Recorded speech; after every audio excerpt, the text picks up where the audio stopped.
just talk about how you have evolved over the course of the last handful of years with this franchise and this organization, and just how you gotten to this point of getting a contract extension. Yeah, well, it's been a long time, actually. I've been with the Blackhawks since 2000, and so 15 years is a long time. I worked my way up, and I certainly want to thank Rocky Wirtz and John McDonough for having the faith in me and giving me the opportunity. It's been a great run here. We've actually had it's been a team effort, though. I certainly can't take credit for it. We've got a tremendous staff that we work well together. It may be a team effort. It doesn't just fall on my shoulders.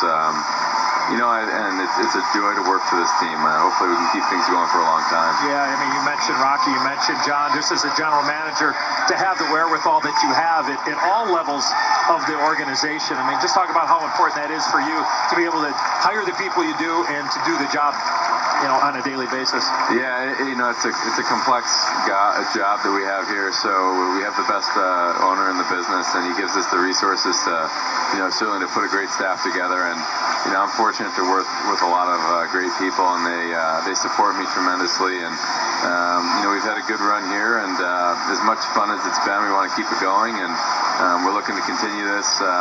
Not our best start tonight, but still 2 periods to get things back on track. Stan, you see a lot. I mean, there've been a lot of changes since you've been general manager, and you've managed the salary cap. The best general manager too.